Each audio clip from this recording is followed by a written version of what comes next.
com o professor Alexandre Coelho. Ele é professor de Relações Internacionais da Fundação Escola de Sociologia e Política de São Paulo. Alexandre, mais uma vez, obrigada por nos atender. Bom dia. Bom dia, prazer é sempre meu. Vamos lá, Alexandre, trazendo aqui em destaque na nossa conversa essa recente manifestação do governo brasileiro condenando os ataques. Primeiro ponto, se essa manifestação do governo veio dentro do que era esperado do ponto de vista diplomático e o quanto que isso pode trazer de repercussão no encontro previsto para o início de março entre o presidente Lula e Donald Trump. Bom, de fato, a resposta brasileira, ela vem dentro do esperado, com bastante cautela, bem cuidadosa, enfim, de fato, uma resposta cirúrgica, digamos assim, não há ali nada a ser considerado do ponto de vista de qualquer tipo de crítica. Entendo que a resposta foi perfeita para o momento atual. Acho que o Brasil, com a potência regional que é, tem de se manifestar, com certeza, mas dentro de certos parâmetros, como foi o que aconteceu, né? Bom, em relação ao encontro com o presidente Donald Trump, em primeiro lugar, a resposta de fato não vai impactar o que já está sendo discutido, negociado, a relação atual entre Trump e o presidente Lula. Em segundo lugar, a questão do Irã, obviamente, ela impacta talvez nos objetivos americanos, né? Principalmente em relação ao Oriente Médio, e cabe aí ao Brasil acompanhar. Nesse encontro que vai ocorrer, também entendo que a questão do Oriente Médio, eu acho que o Brasil, o que ele vai colocar é novamente a sua posição de se respeitar o direito internacional, ou seja, é uma posição normativa, tradicional do Brasil, e que não realmente não há outra posição a não ser essa junto ao presidente Donald Trump, inclusive para não ter problemas, obviamente, e que possam afetar ali a indústria brasileira, que hoje ainda sofre, né, com boa parte do tarifaço, embora a decisão da Suprema Corte tenha aí possibilitado uma suspensão, e a gente não sabe por quanto tempo, em relação à exportação de certos produtos industrializados que o Brasil ainda tem. De qualquer forma, acho que não deve afetar.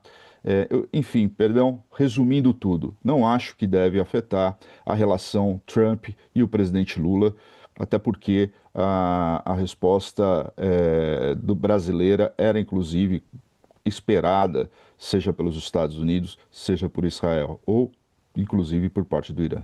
E aqui, professor, nessa nota, o governo brasileiro faz menção ao direito internacional. Qual que é o limite hoje do direito internacional? Porque a gente está acompanhando no Oriente Médio. E aí, com relação, obviamente, aos ataques dos Estados Unidos e de Israel e dessa resposta que vem agora do regime iraniano, mas também o próprio programa nuclear iraniano, professor. Pois é, se a gente for realizar uma análise geral, né, da questão do direito internacional atualmente, o que está acontecendo é que já estava acontecendo isso em outras ocasiões, mas agora hoje parece que é muito mais grave a falta de observação das questões internacionais, do direito internacional, de obter legitimidade legal ou normativa, inclusive para os ataques. Veja que, se a gente for realizar uma comparação, inclusive, com a invasão do Iraque no começo do século, ali em 2003, havia uma grande manifestação contrária aos ataques americanos, ou à invasão americana no Iraque, por parte, por exemplo, da Europa, né? Hoje, já em 2026, a percepção pelo menos em termos de manifestações europeias, elas estão quase que silenciosas, né? Ou seja, a minha grande preocupação aí é a normalização de ações não legalizadas, ações não legitimadas. Ou seja, isso para dizer que o direito internacional hoje carece, infelizmente, do que a gente chama em inglês ou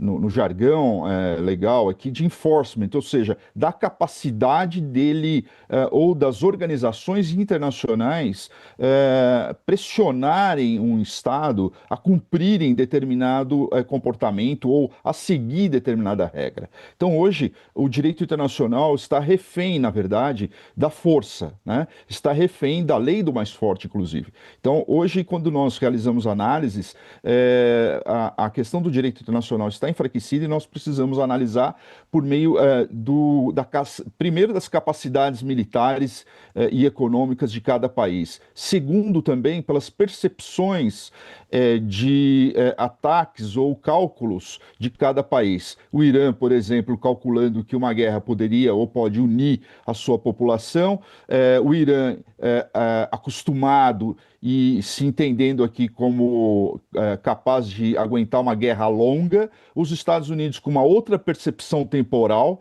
que é de realizar uma guerra curta e resolver o problema. Portanto, na minha opinião, são percepções erradas e a questão do direito internacional, de fato, fica de lado, mas são as percepções hoje, a questão da lei do mais forte e de capacidades militares e econômicas que estão aí são os elementos que a gente leva para realizar as análises, já que, infelizmente, o direito internacional, o cumprimento dele, principalmente, parece que foi colocado de lado, e não só pelos Estados Unidos, mas inclusive pelas potências europeias, né?